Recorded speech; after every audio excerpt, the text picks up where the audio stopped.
A plump young man stares in despair, thinking, how did it all come to this? As a composed maid with dark hair and sharp eyes states, as of today, I have been assigned to serve Prince Ludwig.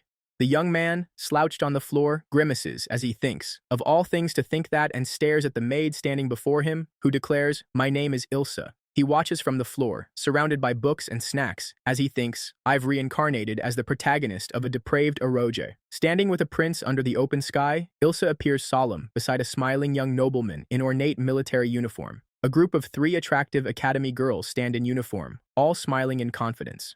A flashback reveals the man's internal narration. It's a simulation RPG I used to play obsessively in my previous life, showing enslaved fantasy women, and continuing, Revolt of the Ugly Orc. In this grim tale, the monstrous crown prince Ludwig von Balderberg leads a brutal conquest, enslaving countless women, including princesses, knights, and even elves. The young man, now aware of his situation, recoils in horror before Elsa and thinks, this game is while Elsa looks on, confused. He continues, notorious for its bleak endings as he covers his face, panicked, thinking, the survival rate? 0%. In a vision of the game's climax, he sees himself about to be executed and recalls, even if you destroy all the countries, the protagonist is executed in the true ending. He further remembers, there are also defeat endings, rebellion endings, suicide endings, a game of utter despair. In the present, he nervously addresses Elsa, asking, what is it, while narration identifies her as a tragic Viscount's daughter, Elsa Hildebrandt, who was turned into Ludwig's sex slave. She's also one of the main heroines. Elsa responds, it's March 17th, year 270 of the imperial calendar, which startles him into asking, then, what year, what month, and what day is it today? As she replies, yes, that's correct. And he mutters, well, this is our first meeting, isn't it? Realizing the implications, he gasps and thinks, that's 5 years before the game's story begins, isn't it? An image of Elsa collapsed and vulnerable overlays narration. The game begins with a scene of that act. Originally, Elsa was supposed to have already become my sex slave during the tutorial. Finally, he clenches his hands with resolve and thinks, I must absolutely avoid the bad ending, while simultaneously concluding, with 5 years in my hand, I might be able to alter the story. Elsa stands nervously by the door, fidgeting as she asks, so then what should I do? Sitting cross-legged on the floor, Ludwig replies, for now, there's nothing in particular I need now, then adds while bowing slightly, well, thank you for your hard work. Elsa gasps in surprise, and her eyes widen. As Ludwig looks away uneasily, narration overlays. It's unnatural for a crown prince to bow politely to a maid. I've never spoken to such a cute girl in my past life, so I'm nervous. Elsa flusters and suddenly straightens up, exclaiming, I am here to serve Prince Ludwig. She clasps her hand to her chest with a hopeful expression and says, please, give me any order you desire.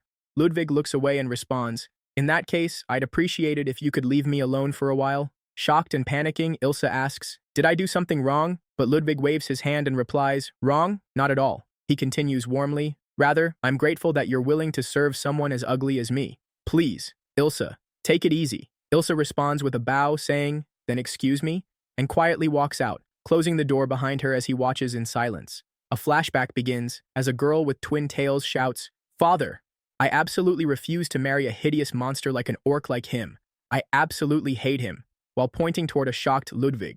When Ludwig was 13 years old, his intended fiancée, Sophia Marie de Belga, princess of a neighboring kingdom, uttered these heartless words on his face. A scene shows her clutching her father's arm as her remarks deeply scarred the heart of the once innocent and shy boy. Another panel follows as the narration says, furthermore, she spread rumors claiming that Ludwig inherited his father's violent and despicable nature, that he indiscriminately lusted after women. People gossip in the background. As a result, then cuts to the emperor, who says, I can't let a beautiful princess marry a hideous orc monster. A hand is extended as hoping to comfort him. The emperor gave him a toy. Ludwig sits alone in the dark, and the narration continues. The rumors reached Ludwig's ears, driving him to shut himself away in his room. Elsa appears, hands folded, something he could break as much as he wanted. A close-up of Ludwig looking at her follows with the line, it was after Ludwig laid his hands on her that he began to break. A flashback image of him in princely garb overlays as he reflects, in my previous life, I empathized with Ludwig's circumstances. I was an outcast throughout elementary, middle, and high school. A university student who never once interacted with a girl. Then a hopeful Ludwig lies in bed thinking, at least he didn't lay hands on her, maybe that will change the story for the better. A map showing Belga and Balderberg overlays Ludwig's face as he thinks, removing the emperor might be the key to rewriting the scenario. He considers, even so, his relentless drive to destroy other countries likely won't change, and the emperor, not Ludwig, desires the invasions most. Narration notes, the Balderberg Empire thrives under the emperor's dictatorship. As Ludwig lies on the floor staring blankly, he reflects, if the emperor, Ludwig's strongest ally and supporter, were to disappear, the discontented nobles would kill him immediately, and concludes, yeah, that's impossible. He groans in frustration. Ugh, what am I supposed to do, as he turns and rests his head against the wooden floor. Looking into a mirror, he considers, maybe if I slim down, I could at least look somewhat presentable. He sees a mental image of the emperor, tall and rugged with a thick beard and fur cape, and thinks, after all, I'm the son of a robust and handsome emperor. Eyes widening in realization, he exclaims inwardly, okay, that's it. In a determination-filled scene, he looks at the heroines and resolves, I'll slim down, avoid being hated by the heroines, and raises a fist with resolve, finishing, and steer clear of the bad ending. Emperor Otto von Balderberg appears at the door, with two women clinging to him, and addresses Ludwig. Ludwig, did you not fancy that girl? Ludwig panics, waving his hands and replying, not at all. Someone as beautiful as Elsa is far too good for me. A narration box explains, according to the game's character settings, he's a tyrant, but he's also a foolish father who dotes on his only son. The scene shifts to Elsa standing under the night sky outside. As narration states, Elsa's family is a fallen noble house, a viscount in name only. A black background overlays text, but if she thinks I dislike her, it would ruin her resolve and dedication. Elsa looks down sadly. To restore their standing, they accepted the emperor's command for her to serve as my toy. Back inside, Otto warns Ludwig, just make sure not to take her seriously. There are better matches for you after all. Ludwig responds nervously, yes. Otto reaches out and pats Ludwig on the head, saying, you seem to have regained some brightness in your expression. That's good. With a serious expression, Otto declares, the kingdom of Belga and the surrounding nations that wronged you shall feel my iron wrath. I promise you that. He continues, when that time comes, Ludwig, you shall have your chance for revenge. Ludwig stares silently, stunned, as Otto walks away with the women, laughing as hearts float around them. Ludwig slumps at the door and sighs, ha! Isn't the emperor way too indulgent with his orc-like son? But then, thinking to himself, he adds, but it's me inside, not his son, real Ludwig. Suddenly, his expression twists in pain, and he clutches his head, shouting, my head, it feels like it's splitting open. He collapses onto the floor screaming. Hearing the noise, Elsa rushes over and shouts, Prince Ludwig, then panics, as she sees him groaning and clutching his skull, crying out, someone help. In the next moment, Ludwig opens his eyes in bed and mutters, huh? Elsa leans over him, relieved. Prince Ludwig then adds, thank God you've regained consciousness. Startled by her proximity, Ludwig exclaims, whoa, then looks up and asks her, hey Elsa, why are you so worried about me? Elsa smiles with her eyes closed and says, naturally, you are my master after all. In the game, she was like a loyal dog, always calling Ludwig her master. In the next panel, Elsa sits beside his bed and says, well, I'm fine now. So to which he replies, thank you, Elsa. In the next scene, Elsa smiles softly and says, Prince Ludwig, you truly are different from the man I heard about in the rumors. He stares at her with surprise and asks, really? And Elsa responds, yes. Ludwig lies in bed and says, that's settled then. Elsa, you don't need to stay here anymore. Elsa, standing by the door, replies, if my presence here is preventing you from resting, I shall take my leave. As she bows slightly, she says, well then, excuse me. Ludwig clenches his fists and says, now let's start with some squats. Finally, as he exercises, he pants heavily and groans, this is tough. The next morning, Ludwig sits before a lavish spread of food, but declares with a tense expression that from now on, he wants his meals to be more vegetable-based and in smaller portions. Elsa, surprised by this sudden statement, asks if he's feeling unwell, to which Ludwig bashfully insists he simply wants to lose weight, leaving her stunned and confused. After breakfast, he nervously requests something of her, causing Elsa to fluster as she clutches a pitcher, misinterpreting his vague words. She agrees to prepare for it if he gives her some time, visibly blushing. Clarifying in a panic, Ludwig says he wants her to help him train to lose weight, not realizing how she has misunderstood his intentions, thinking there's something romantic behind it. He mentally reflects on how difficult it is to ask someone like Elsa for anything remotely intimate, considering his past as a lifelong single man. When Elsa hesitantly suggests that perhaps the Knight Commander would be more suited for training, Ludwig counters by praising her skill and background. The narration reveals Elsa hails from the Hildebrandt family, a shadow clan famed for assassination and covert operations, and she excels in swift, multi-hit combat as a scout. Driven by resolve, Ludwig kneels before her and earnestly begs for her help, claiming he is serious about changing. He confesses he wants to prove everyone wrong, especially Princess Sophia, and laments being scorned and rejected by noblewomen despite being the crown prince. He states he doesn't expect to transform dramatically, but he wants to be less repulsive. Moved, Elsa agrees, stating with firm resolve that she will meet his expectations no matter what it takes. Outside, with fresh determination, Ludwig tells Elsa not to hold back in training and declares that he'll endure anything. Elsa asks if he's truly ready for what's to come, and when he confirms, she agrees to train him without holding back. With a chilling smile, Elsa informs Ludwig that during training, he is only allowed to respond with yes or yes, ma'am, prompting a wide-eyed and stiff yes from him. As she cheerfully announces the start of training and points toward their first area, Ludwig looks ahead confused, realizing with disbelief the location she's indicating. Elsa calmly explains that Prince Ludwig's excess fat has built up over years and that traditional exercise and dieting alone won't suffice, recommending either compression or removal to reshape his body physically. She introduces the Hildebrandt family's unique body modification technique, passed down through generations, and confidently asks Ludwig to leave everything to her. Overwhelmed yet determined, Ludwig pleads with tears in his eyes, declaring he'll do anything to lose weight and be reborn, placing his full trust in Elsa.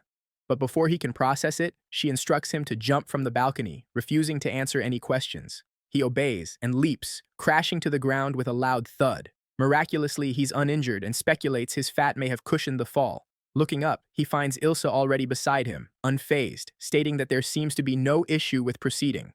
As she instructs him to climb back up to the balcony and repeat the process, Ludwig stares in disbelief, mentally screaming that it's impossible, while Elsa simply smiles and reasserts that his only permitted replies are yes or yes, ma'am.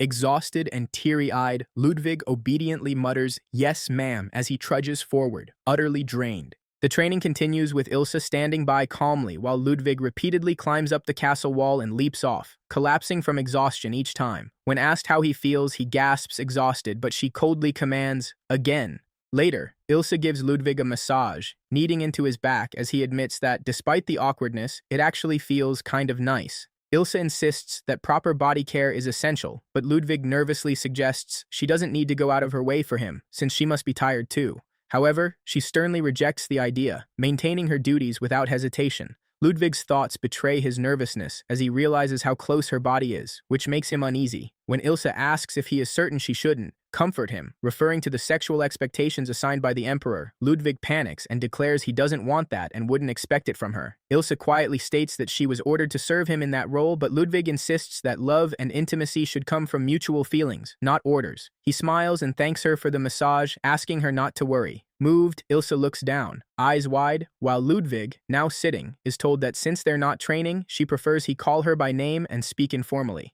Surprised but accepting, Ludwig softly responds, "In that case, Elsa," and she smiles warmly in return.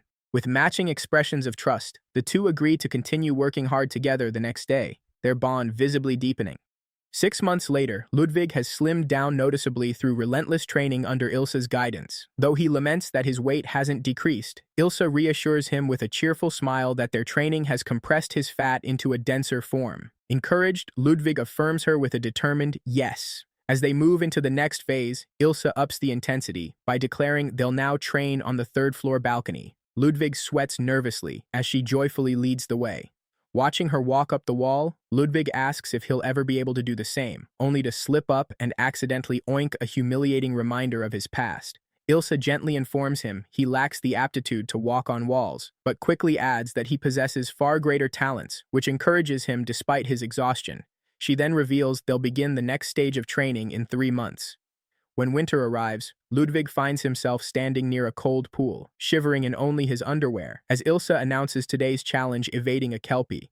Alarmed, Ludwig recognizes the monster from the game, a low-tier enemy that could still inflict humiliating fates on heroines. Elsa assures him that only his dignity is at risk, prompting a horrified scream. She instructs him to avoid running in straight lines to dodge properly, pushing him into the water where the Kelpie lunges. Though terrified, Ludwig starts practicing, swearing he'll try. He's repeatedly overwhelmed, thrashed, and nearly devoured, tears streaming down his face as Ilsa watches on encouragingly, clapping and shouting, "That's the way, young master." Eventually, soaked and traumatized, Ludwig floats in the water, utterly drained, only to be greeted by Ilsa's gentle smile and her praise. "Well done, young master." As Ludwig reaches out to thank Ilsa after the brutal Kelpie training, a slight misstep causes his towel to slip, accidentally flashing her. Ilsa catches a glimpse and gasps in surprise, while Ludwig, realizing what just happened, screams in horror and embarrassment. The scene shifts to a peaceful training session in the courtyard where Ilsa observes Ludwig practicing with determination. She watches silently as he swings a wooden sword, but soon interjects with calm conviction, stating that dual wielding doesn't suit him and suggests a sword and shield style instead. Despite the recommendation, Ludwig refuses to yield, saying he can't compromise. He insists that dual swords are the coolest weapon, and even though there were many options in the game, swords, shields, bows, hammers, he's always chosen this style. A flashback shows his game avatar fighting dragons with dual swords, embodying his passion. Declaring his new goal, he says he'll aim to become the strongest with that style. Ilsa, surprised at the shift in his motivation, acknowledges his resolve with a soft smile and agrees to train him accordingly, but warns him that training from now on will be 3 times as intense. Her dark aura returns as she smiles eerily, sending shivers down Ludwig's spine.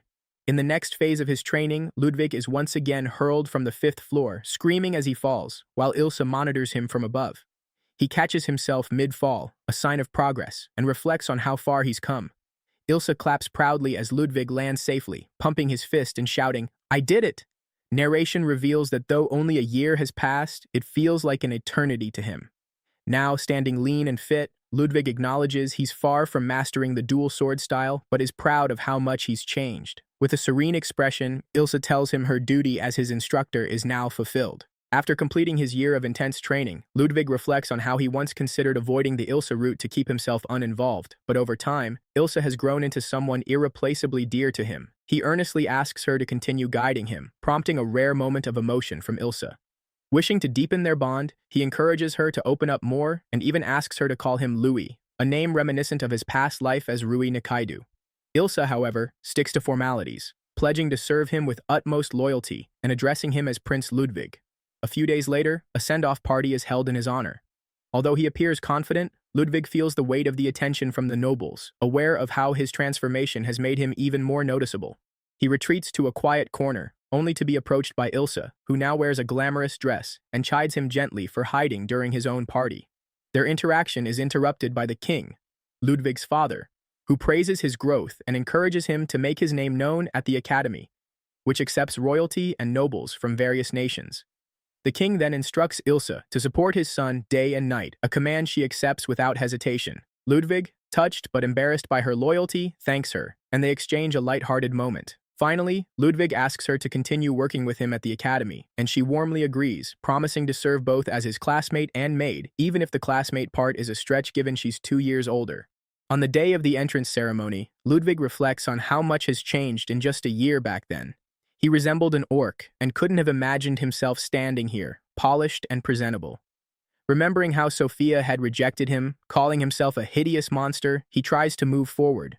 As he contemplates the possibility of encountering her again, he notes how the Imperial Academy accepts royalty and nobles from other nations, but doubts she'd be bold enough to attend after ruining diplomatic relations. Just then, a composed Ilsa enters and informs Ludwig that everything is ready, catching him off guard with her poise and beauty. Flustered, Ludwig blurts out that she looks stunning, prompting a gentle thank you from her, clearly amused and pleased. She reassures him about his speech as the new student representative, praising him as the most suitable person for the role, even as Ludwig confesses his nerves despite the flawless content.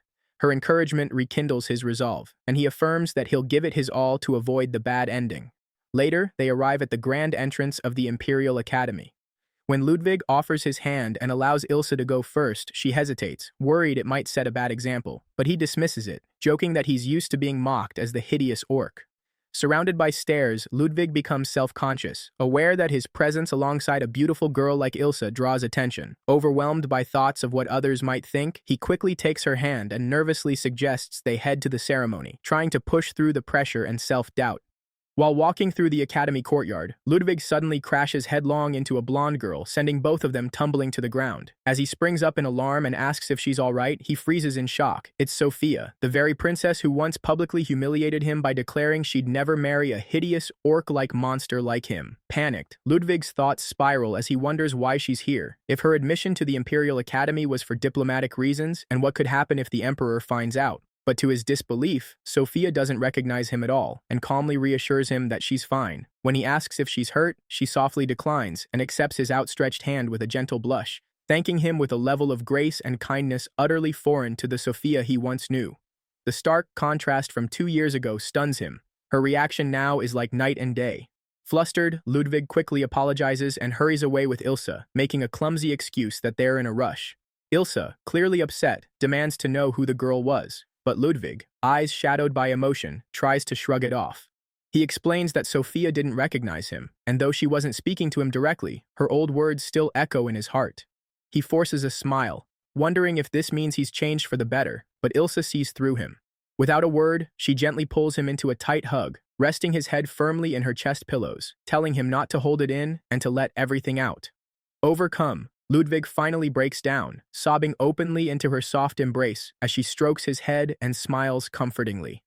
He mutters through his tears that she doesn't need to cry for someone like him, but Elsa simply replies with warmth that she isn't crying. The touching moment is punctuated with comedic chaos as Ludwig realizes his face is completely smothered in her royal melons, prompting him to flail and gasp, "Elsa, I can't breathe."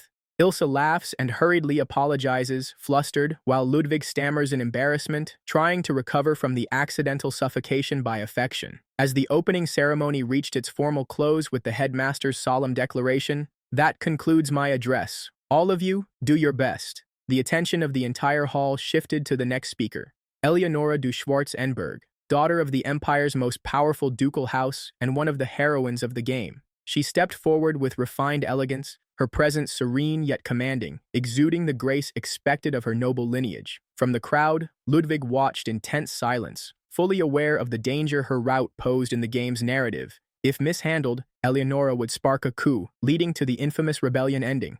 Her words during the speech were calm and diplomatic as she congratulated the new students and expressed her hope to learn alongside them. But her polished demeanor only reminded Ludwig of the immense influence she wielded. Soon after, the stage was passed to the new student representative, and Ludwig's name was called.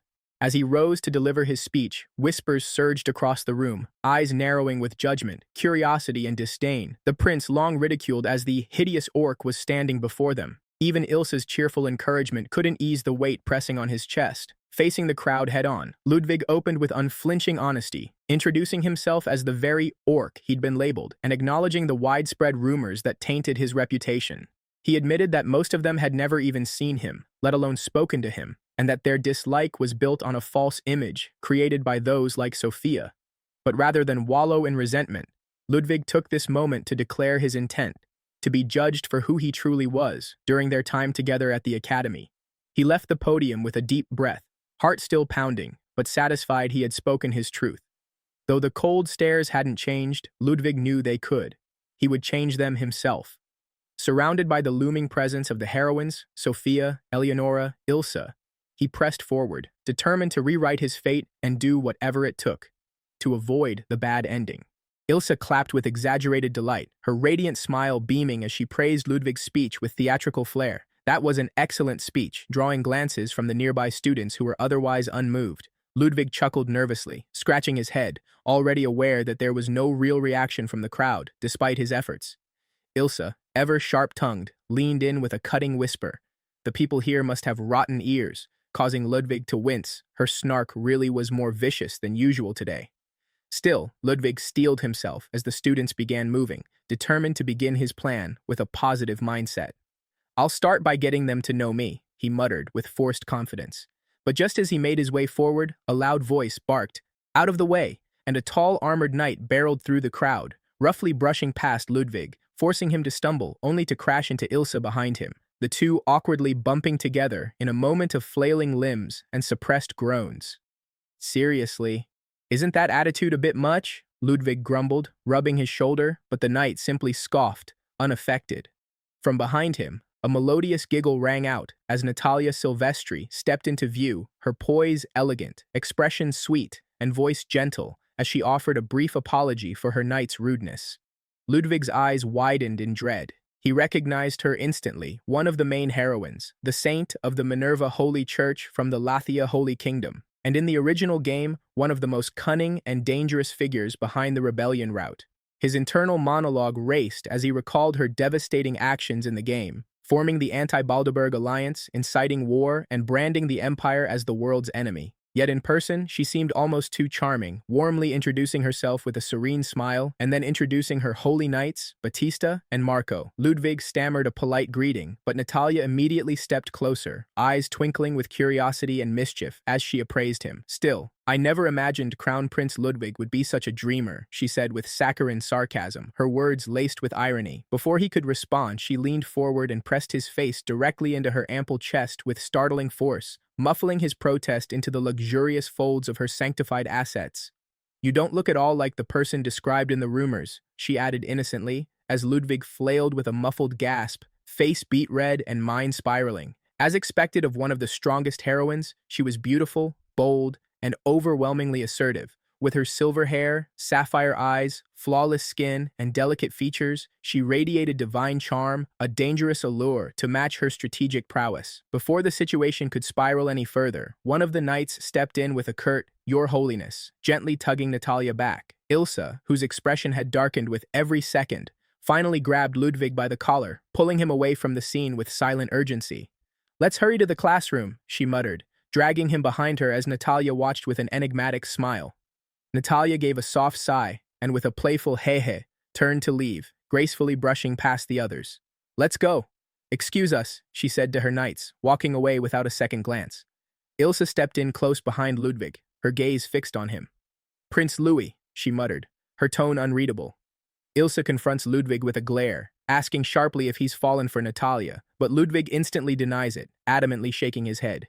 He insists that he has another reason to keep his distance from Natalia, narrating mentally that she's so flirtatious she might as well abandon the title of saint and call herself a succubus.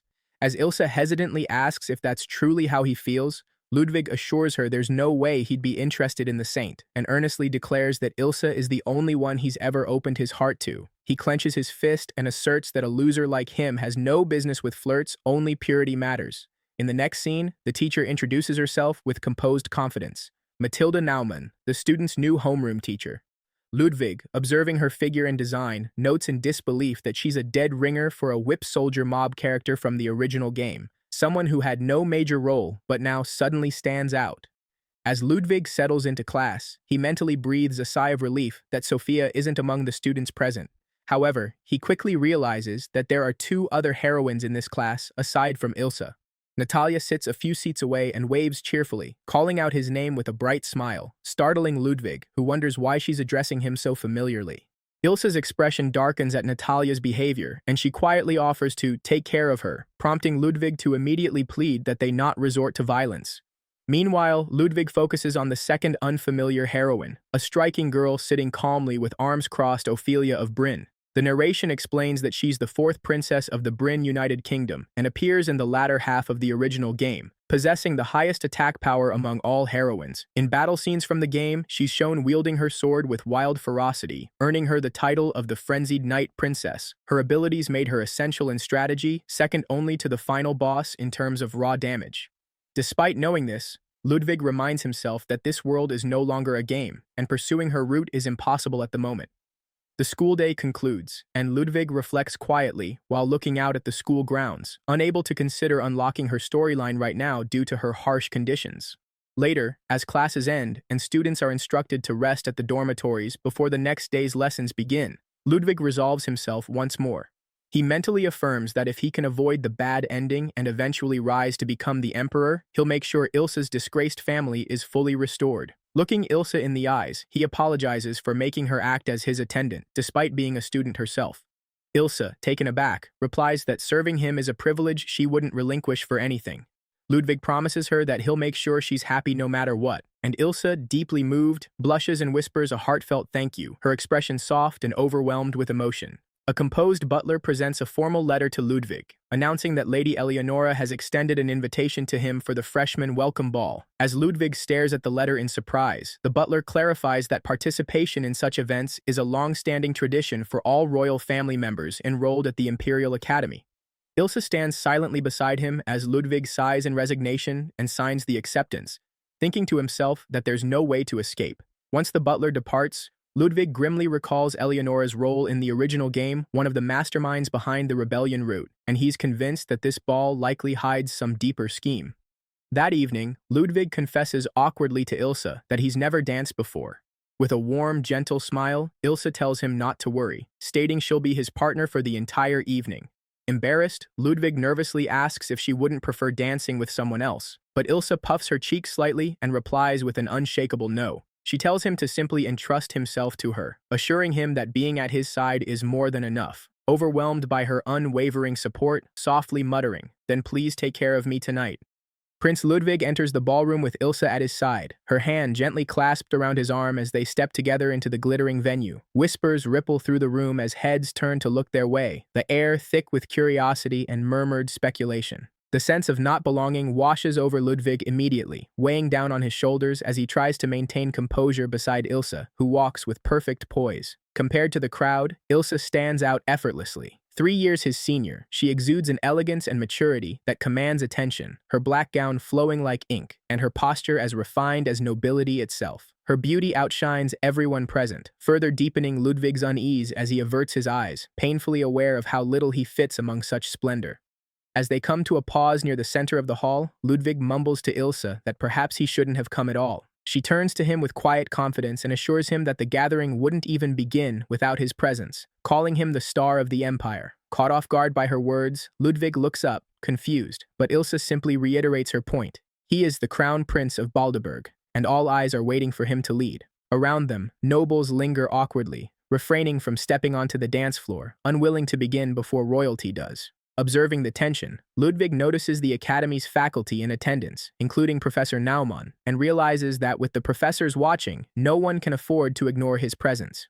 Ilsa leans closer and softly asks if he would dance with her for the first song. Blushing and unsure, Ludwig stammers, but agrees. Their hands meet, hers covered in lace, his trembling slightly. As the music starts, they move together in slow steps, Ludwig stiff and overthinking every motion. Ilsa offers quiet encouragement, telling him he's doing wonderfully. He tries to focus on avoiding her feet, but his anxiety keeps bubbling up. She gently reminds him that proper etiquette during a dance calls for looking into one's partner's eyes. Hesitant, he confesses that doing so might make him mess up, but she smiles and tells him not to worry. Looking up, she softly pleads for him to look at her. With her hands resting in his, Ilsa meets his gaze with a blush and a shy, affectionate smile. Her expression glows with quiet emotion, and her eyes shimmer with something sincere and delicate. Ludwig freezes for a moment, caught off guard by the sudden tenderness. A twist of guilt knots in his stomach, feeling unworthy of that look, one he believes should be saved for someone she truly loves. Overwhelmed, he whispers her name under his breath. "Ilsa?" he says, as she simply looks back at him with that same gentle smile, her face tinged with warmth and something unspoken. Prince Ludwig asks Ilsa if she hasn't danced enough. There will be plenty more chances after tonight, to which she smiles and replies that he's right. As they take a break, Ludwig reflects inwardly, thinking there are far more suitable men for Ilsa than himself. Trying to calm himself, he reaches for a drink, noting how dry his throat feels. Ilsa suggests they move to a quieter spot, and Ludwig agrees. Before they can leave, Princess Sophia approaches, addressing Ludwig with a playful tone and asking him for a dance. Ludwig freezes, his body trembling as her sudden appearance overwhelms him. He stares at her in shock, memories of the past flooding his mind, how she once mocked him, insulted him, and spread false rumors that reached even other countries. Now that he looks different, she casually invites him to dance. Despite wanting to reject her outright, Ludwig's trauma keeps him frozen. Sophia extends her hand, suggesting the next song is starting. Ilsa immediately steps forward, apologizing curtly and stating that the only one dancing with Prince Ludwig tonight is her. Sophia identifies Ilsa as his attendant and questions her right to dance with him. Ilsa introduces herself as Ilsa Hildebrandt, without bowing, stating her position clearly. Sophia claims it's improper for someone of Ilsa's standing to presume to dance with royalty. Sophia continues with feigned concern, claiming she too has been pained by the slander Ludwig faced. Ilsa remains silent, eyes narrowed. Sophia then accuses Ilsa of being nothing more than a plaything, calling her a fallen noble from a ruined family, unworthy of standing beside royalty. In response, Ilsa throws her drink in Sophia's face. Ludwig, unable to stay silent, raises his voice and admits that 2 years ago he was the hideous orc she insulted. But he refuses to let her insult Ilsa. He declares Ilsa as someone who always stood by him, supporting and encouraging him when no one else did. He demands that Sophia not compare Ilsa to someone like herself, who judges others based on appearance and spreads lies. President Eleonora intervenes, telling Ludwig that's enough. She walks toward the group and addresses him directly, saying she's been observing everything. She points out that he raised his voice and threw a drink at a woman, behavior unbecoming of his status. Furthermore, she adds that the one who insulted Princess Sophia was his own attendant, implying responsibility lies with him. Ludwig reflects on his earlier declaration at the entrance ceremony, where he asked everyone to see the real him. The words echo back now, as he faces the consequences of acting true to himself. Ilsa brings up the moment, laughing nervously and recalling his speech. Ludwig confirms it, visibly tense. But as things escalate, Ludwig gathers his courage and firmly asserts that he cannot remain silent when someone dear to him is insulted on his behalf. Standing tall, he declares that this version of himself, the one who defends others, is the real him. Ilsa, moved and determined, says she'll never allow anyone to disrespect him again. As the tension in the ballroom thickens, Ludwig declares that he has no interest in people who hide behind their status to hurt others, nor in those who tolerate such cruelty. If being true to himself disappoints others, so be it. He grabs Ilsa's hand and leaves the ballroom with her at his side. While walking away, Ludwig worries silently that he may have just sealed a ruinous ending. Outside, both Ludwig and Ilsa bow their heads in apology to each other, each blaming themselves for what happened. Ludwig insists Ilsa did nothing wrong, while Ilsa feels guilty for having made things difficult. Their mutual apologies grow more emotional until Ludwig, raising his voice slightly, tells her she risked her standing for someone like him. He's the one who should be thankful. Ilsa, softening, says she was simply happy he stood up for her. Inside the carriage, the tension breaks into laughter as they realize how absurd it is to keep apologizing to each other. Ilsa quietly admits she was glad he stood up to Princess Sophia. Ludwig thanks her, smiling gently, and Ilsa, eyes wet, responds with gratitude for how deeply he's cared for her. They agree they're even now and vow to continue supporting each other from here on.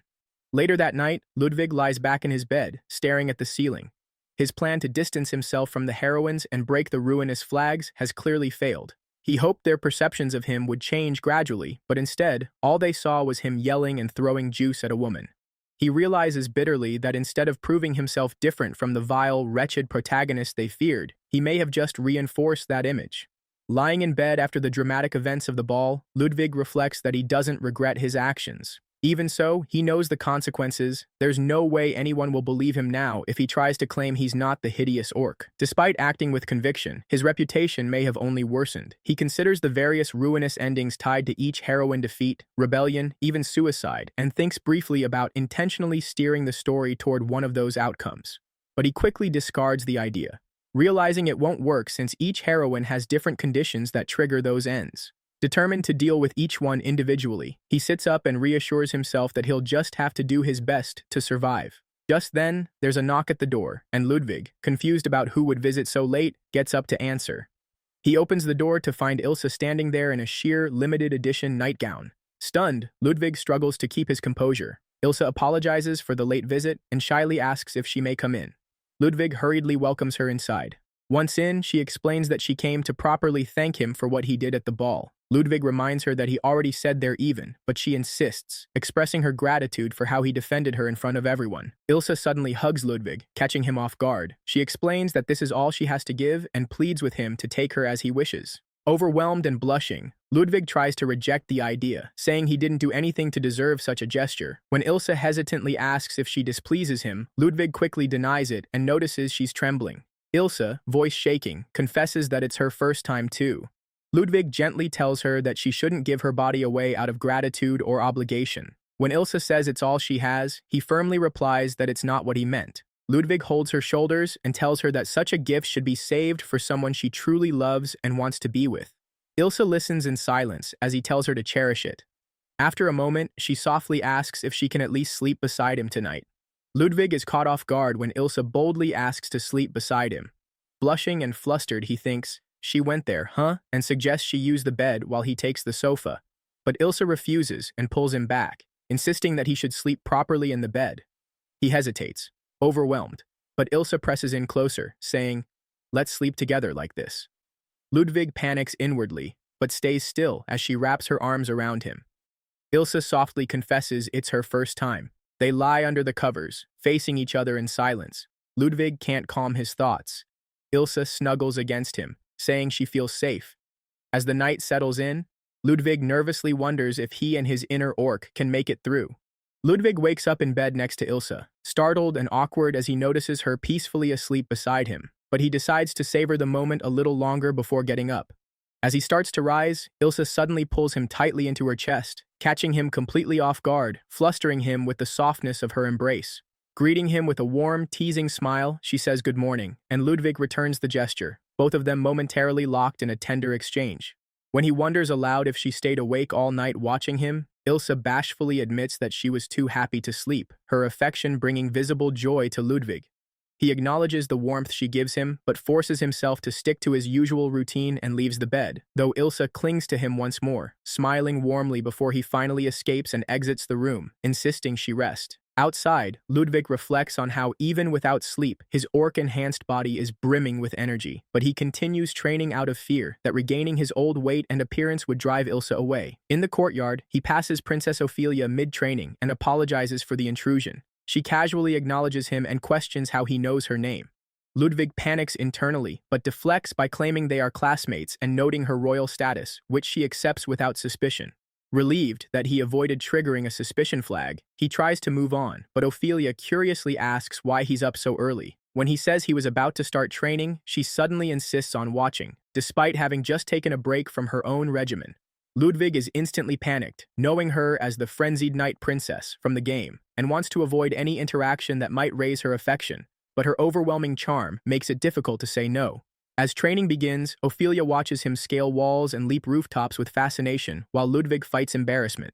30 minutes later, he notices she's still watching, having not trained herself at all, and she questions his extreme methods. He explains this is just how he always trains, remembering Ilsa had once called it insane too. Ophelia ponders how different he seems from the monstrous rumors, revealing she's heard such tales likely from Sophia, and this makes Ludwig anxious about the image being spread. As she says she doesn't know him well yet, Ludwig is caught off guard by a sudden, chilling realization. Ilsa has appeared behind him without a sound.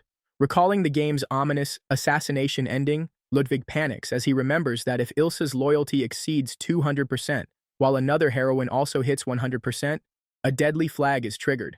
The game never revealed the culprit, only the condition, but seeing Ilsa now, it's obvious. She's fully in Yandere mode, her expression hollow and eyes devoid of light. Ludwig is horrified, unable to understand when her loyalty reached such a dangerous peak.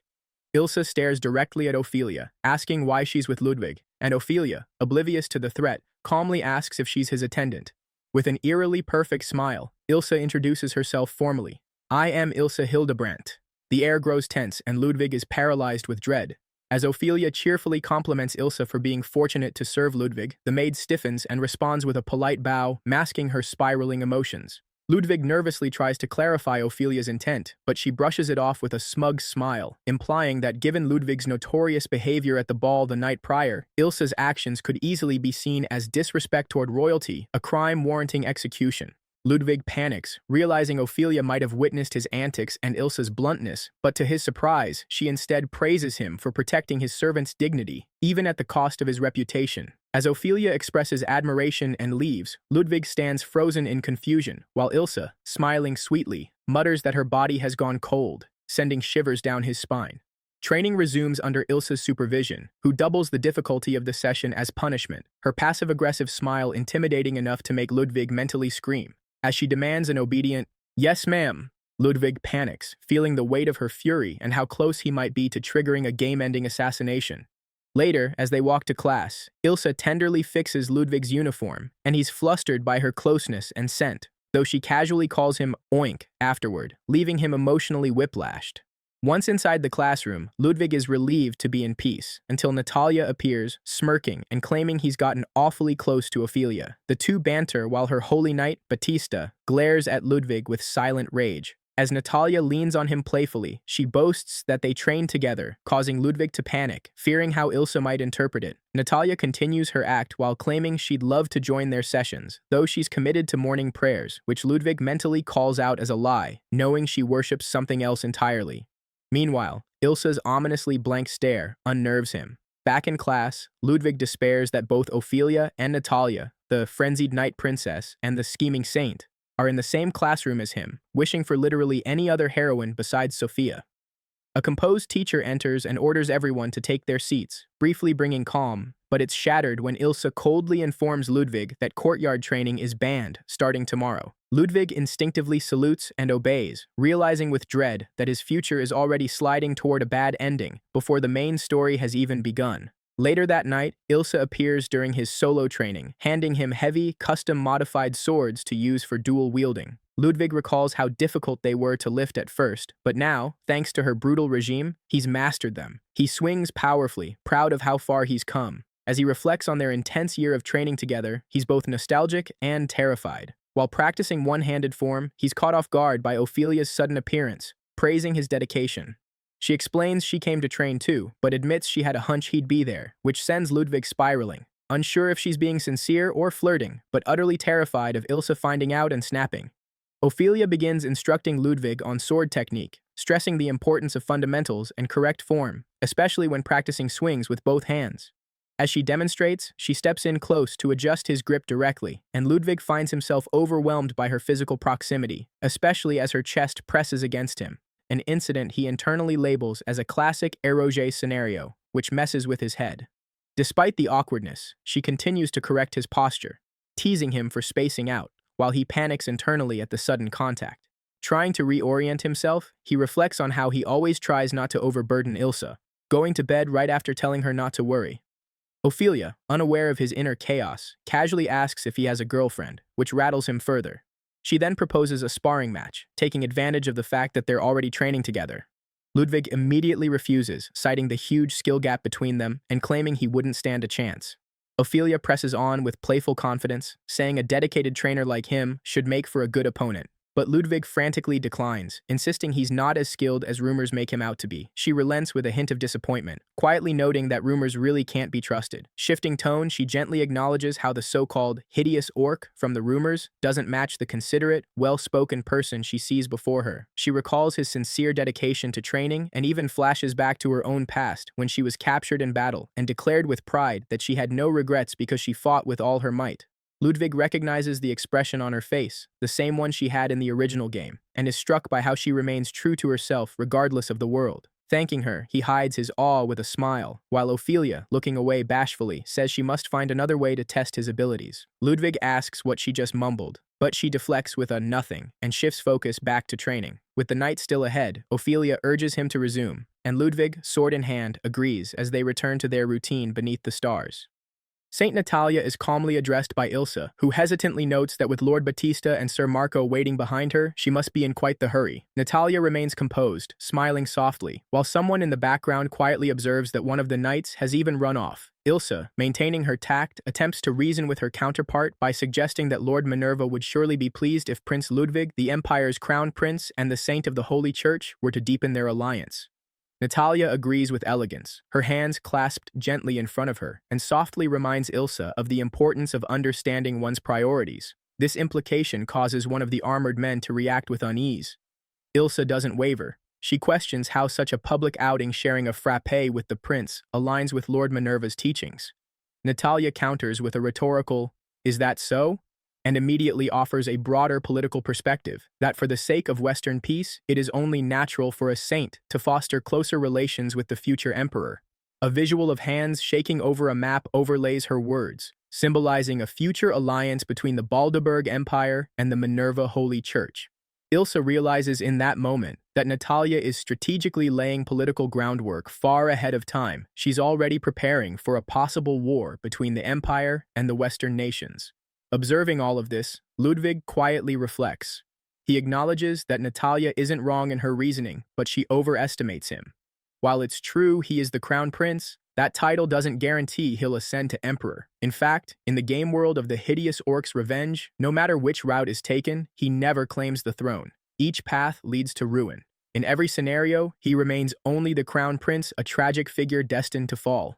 Ilsa stares at Natalia, unreadable. When Ludwig notices her expression, he softly calls her name, attempting to ease the tension. Saint Natalia beams and thanks Ilsa with warmth. Ilsa joins the moment, and Ludwig, catching the mood, suggests they all have frappes together. Natalia gladly agrees. The group places their order, and the cheerful exchange momentarily masks the weight of their positions. Internally, Ilsa reaffirms her stance, that it is natural for the future emperor, Prince Ludwig, to forge political ties with the saint of the Minerva Holy Church. Ludwig now fully understands Ilsa believes that unless he becomes emperor, her true goal can never be realized. That night, Ilsa quietly walks alone outside, shrouded in thought. Ludwig reflects on the truth. Ilsa originally sought him out for the sake of reviving the disgraced Hildebrandt family. In her eyes, his rise to the throne is essential. But Ludwig, addressing her with calm sincerity, tells her not to worry. Even if he never becomes emperor, he swears to restore her family's honor. This, to him, is how he will repay her for giving him a second chance at life. Ilsa, flustered and caught off guard, murmurs that it's not what she meant at all. But Ludwig only smiles, standing firm in his quiet resolve. Prince Ludwig found himself selecting a frappe, only to be caught off guard when the server handed him one with 2 straws. The meaning behind it hit him immediately. It was clearly meant to be shared. Flustered, he hesitated, uncertain whether the saint should have her own. But Ilsa stepped in with calm certainty, saying the frappe was intended for 2 people. Her tone offered no room for debate. When Saint Natalia offered her own drink as a substitute, Ilsa declined with a composed but resolute demeanor. Though rattled, Ludwig looked to Ilsa for reassurance. With a confident smile, she encouraged him to drink before it melted. As they both leaned toward the same straw, he noticed her swallowing nervously. Her composed exterior belied the quiet tension she felt inside. Their eyes met, lingering awkwardly, as a strange, sweet intimacy settled between them. Ludwig took a sip and declared the frappe delicious, and Ilsa echoed the sentiment with sincere delight.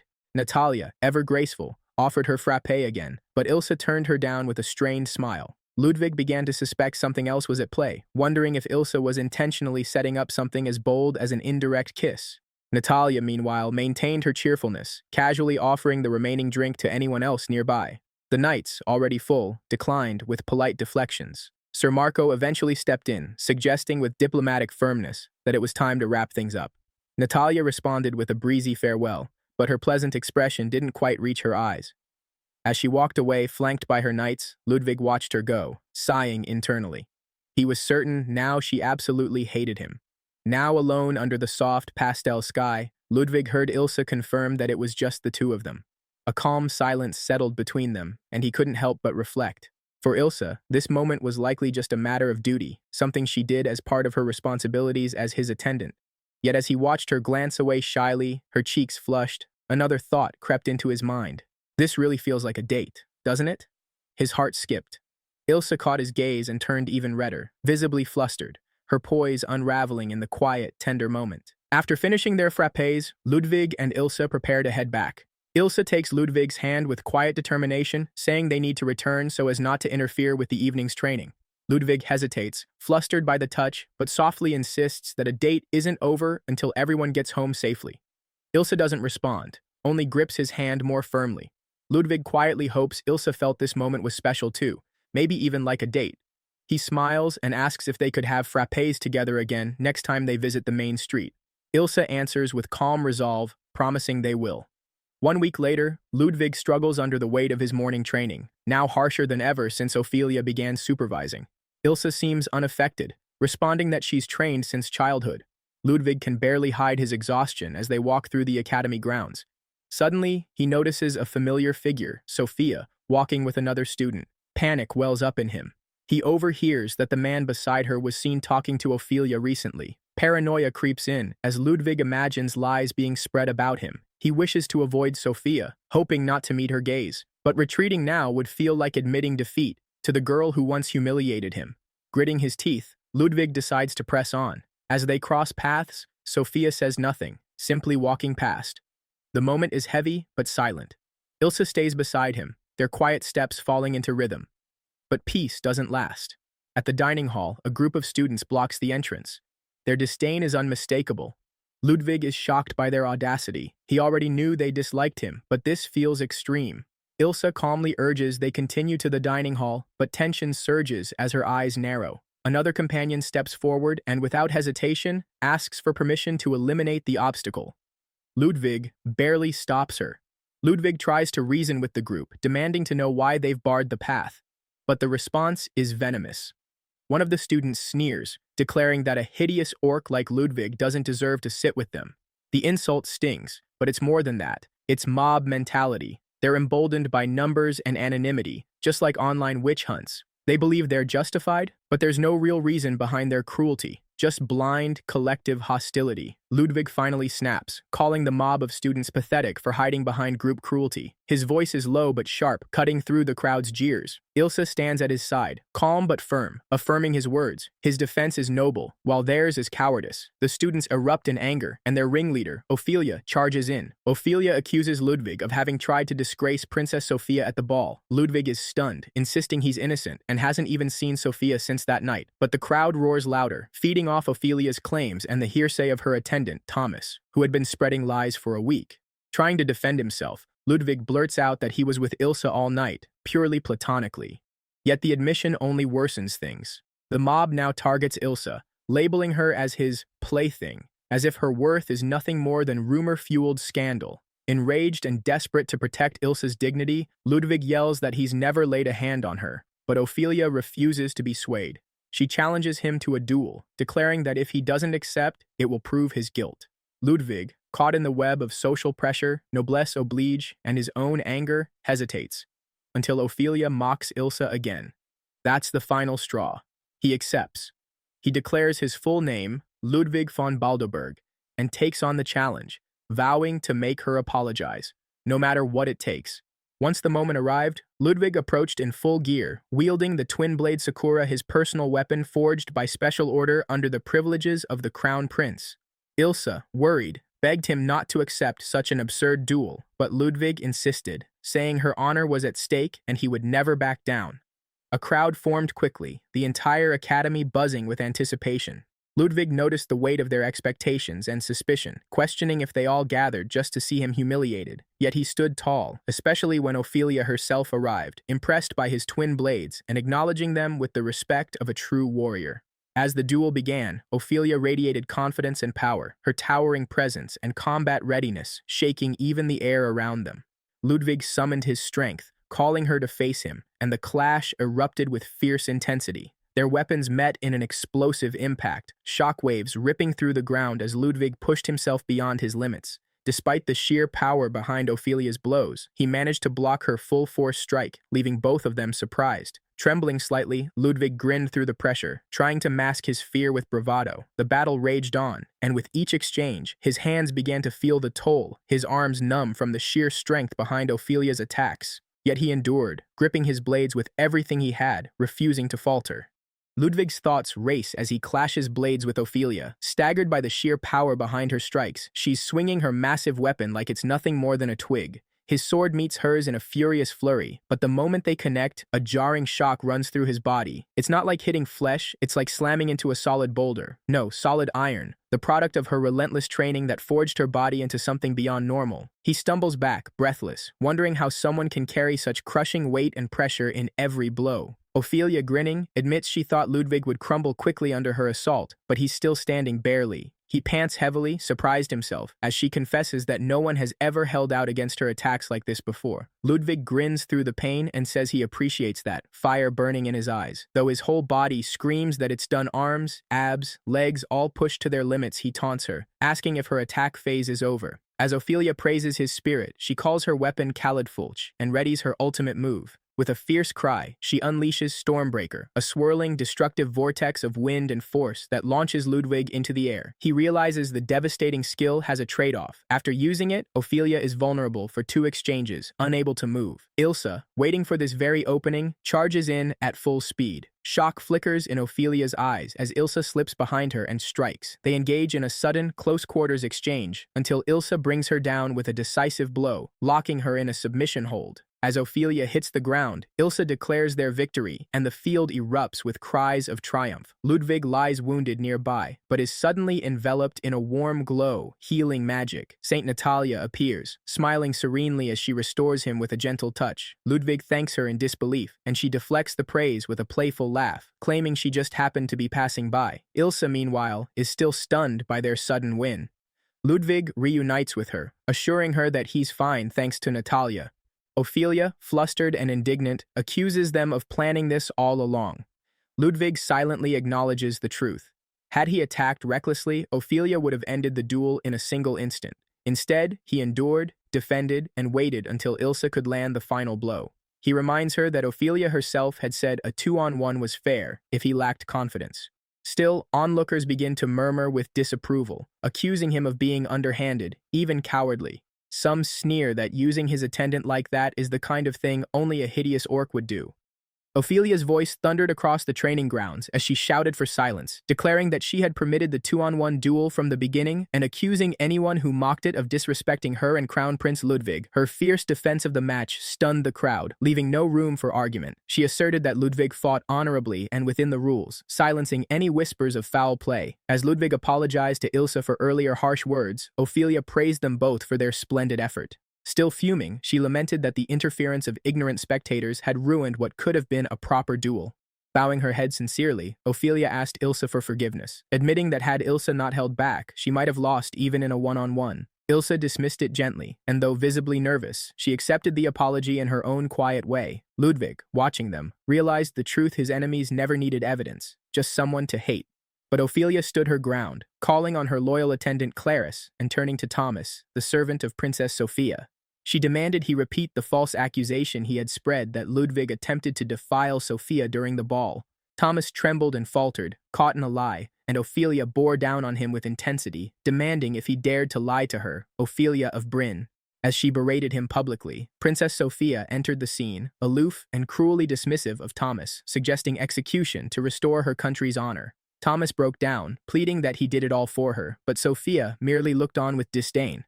When the punishment was redirected to Ludwig, he calmly addressed Thomas and the crowd, asserting that while Thomas's betrayal was disgraceful, the court of the Balderberg Empire would determine justice, not mob rule. The judgment, he explained, would be handled by the judiciary, confidential and away from public spectacle, while the others who had joined the slander would likely face mere warnings. Oilia turned the attention of the crowd to the lesson at hand, pointing to the stark contrast between Elsa and Clarice's loyal attendants and Thomas, who betrayed his station. With sharp finality, she urged them all to watch closely what became of each figure in the aftermath of that fateful night at the ball. As Ludwig looked on, awed and bewildered, Oilia took her leave with effortless authority. Her parting words rang loud, accusing Ludwig of having schemed from the start and proclaiming that she had now seen his true self. Striding away with her signature confidence, she left the crowd buzzing in her wake, while Ludwig could only stare in exasperated admiration, thinking to himself that for all her musclehead bravado, she was just way too cool sometimes. Prince Ludwig begins his day under pressure from Oilia, who aggressively invites him to training while munching on her food, only for him to sheepishly decline. Her intensity overwhelms even Elsa, who coldly advises Ludwig to take his meals elsewhere if he wants peace, leaving him shocked that even she's turned distant. Oilia fumes as he silently labels her a psycho-killer knight princess behind a composed facade. The situation escalates when Saintess Natalia cheerfully approaches and offers to go into town with Ludwig, just the two of them only for her knights to intervene protectively, barking at Ludwig to stay away. Amid the commotion, Natalia sweetly makes a request: help with an upcoming soup kitchen in the imperial slums. Initially suspicious, Ludwig nonetheless agrees, believing that as the crown prince, contributing would be the proper thing to do. At the soup kitchen, Ludwig works earnestly alongside the others, helping distribute food and reflecting on the suffering caused by the empire's militarization. Though overwhelmed by the scale of hardship, he begins to see a way forward, inspired by Ophelia's firm resolve and Natalia's warm guidance. Their actions awaken something within him, making him consider striving for a survival ending over destruction. As he sees the common people lining up, hope flickers within him. Perhaps even someone like him can make a difference. But just as this sense of purpose takes root, a soldier drags him away without explanation. The soldier confronts Ludwig harshly, accusing him of sullying the saintess's divine mission simply by being near her. Ludwig, though rattled, stands firm, insisting that the decision isn't the soldiers to make and that he has no intention of backing away from Natalia. As the confrontation grows tense, Ludwig sees through the true message. His association with Natalia risks damaging her sacred authority, yet even so, he doesn't flinch, determined. If a little uncertain, he prepares to face whatever consequences may come. After a long day at the soup kitchen, Ludwig changes opinion of the Saintess, prepares to leave, brushing off the lingering tension with a curt farewell. Batista, Natalia's knight, watches him go with a scowl, unable to contain his disdain. Storming after him, Batista declares that he will never acknowledge Ludwig, mocking him as a hideous orc. Yet even in his outburst, Batista's reverence for the saint remains unwavering. He hails her as the reincarnation of Lord Minerva, a divine figure destined to lead the world to salvation. Meanwhile, Ludwig, caught between politics and prejudice, quietly withdraws from the scene, unaware of the turmoil his presence still stirs. Elsa walks alongside him, stoic as ever, but they're intercepted by Marco, who seems to have witnessed everything. Marco's light teasing catches Ludwig off guard, especially his remark about not distancing himself from the saint. Ludwig, surprised, questions Marco's stance, but Marco only smiles ambiguously. Ludwig, puzzled, had assumed Marco was against his interactions with Natalia. Shrugging off his confusion, Ludwig thanks Elsa for her help that day. She smiles gently, brushing aside his gratitude, reminding him that supporting him is part of her role.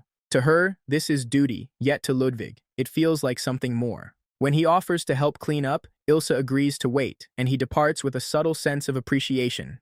It's then that Batista, having finally calmed down, silently watches Ludwig go, only for Saint Natalia herself to approach Ludwig with surprising softness. Rather than condemn him or echo Batista's disdain, she thanks him. Her voice is calm, her tone sincere. She apologizes first for interrupting him, then for earlier events, and finally for the harsh words of her subordinate. Ludwig is taken aback. Natalia, who he once thought to be a cold and calculating figure, is far more human and kind than expected. They speak about the soup kitchen, and Ludwig humbly admits that it's embarrassing the Empire only joined in thanks to the Church's initiative. Natalia, smiling, assures him she sees things differently. She admires his sense of responsibility. As they sit together on the ground, Ludwig quietly congratulates himself for reading that etiquette book on treating women well, but Natalia's warmth disarms him. She tells him that he's nothing like the rumors and apologizes on Batista's behalf. As she bows her head, Ludwig quickly jumps to her defense, insisting that the saint did nothing wrong. His voice is firm, eyes filled with conviction. Natalia looks up at him, touched by the sincerity in his voice. He tells her that he has no intention of distancing himself from her and asks, a bit nervously, if he might join her again next time. Her eyes soften, filled with unshed tears, and she nods, confessing that she couldn't bear to see someone pushed into despair. They shake hands, her grip surprisingly firm, and she smiles brightly. 1 month had passed since Saint Natalia was dispatched to the Kingdom of Borgonia, located on the far western edge of the continent, at the request of the Minerva Holy Church to treat a mysterious illness. Despite being a renowned healing expert, concerns lingered about her ability to overcome this unknown affliction, especially given that healing magic, while powerful, could also inadvertently energize harmful bacteria and viruses. As her friends expressed cautious optimism and admiration for her efforts, news soon arrived that shocked them all. The saint had fallen ill. Natalia now lay bedridden, overwhelmed by intense fever and fatigue, with her life in jeopardy. Desperate for help, the knights sent a plea for aid to both the Empire and the United Kingdom of Brinn. Ludwig, determined and resolute, declared he would personally travel to Borgonia to uncover the truth and save her. Despite Ilsa's protest and concern for his safety, Ludwig insisted on going himself, needing to see the situation firsthand. He coordinated with Oilia and Clarice, who offered to accompany him, and quickly arranged to use a royal teleportation portal to make the journey. As the portal activated and the group stood ready, Ludwig's heart steeled with resolve as he whispered to himself, "Just wait for me, Saint Natalia." As Prince Ludwig and his group approach the camp, they are struck by the devastated state of the surroundings and the heavy atmosphere of illness and despair. Learning that the Saintess Natalia is bedridden inside, they hurry to the building, concerned and uncertain. Inside, they find her writhing in pain, her body partially petrified, a mysterious disease slowly turning her to stone. As Ludwig stands by her side, the maid tearfully greets them, and Marco, a knight who had called for their help, thanks them and begins explaining the dire situation. Natalia, once hailed as the Saintess, is suffering from a condition that has begun spreading rapidly across the region, threatening to consume the entire country if it reaches the capital. The group listens in growing alarm as they hear how healing magic has failed to stop it, and even another knight, Batista, has succumbed to the same fate. Marco offers to explain the details outside, but Ludwig catches a suspicious glimpse of a strange, crumbling stone that falls from Marco's pocket, something he recognizes from his memories of the game. He recalls the tragic fate of the Saintess, who, after being exiled and broken, declared herself nothing more than pathetic Natalia, ultimately surrendering her soul to the demon Diabolo. As Ludwig reflects on how she had been crushed by the weight of sainthood and the expectations placed upon her from humble beginnings as a farmer's daughter raised by the Pope, he realizes that the timeline is unfolding, just like the game. Determined to change her fate, he boldly requests one last audience with Natalia, even as her condition worsens and the maid protests. Standing over her weakened form, Ludwig quietly resolves to save her, remembering how no one ever did in the original story. After Ludwig discovers that the mysterious illness turning townspeople to stone is not a disease, but the result of corrupted mana from a stone dragon's mana core contaminating the water supply, he urgently gathers Oilia, Elsa, and Claris to explain the truth. Drawing from his knowledge of the game, he reveals that the core is causing a petrification status effect, a mechanic meant for strategic advantage, and that the town is under intentional attack. With lives hanging in the balance, he outlines the plan. Secure enough magic-absorbing stones, then locate and eliminate the mana core. Resolute and united, the group quickly agrees, with Claris, Elsa, and Oilia all echoing his determination. In that case, let's move right now, as they prepare to take decisive action to save the town.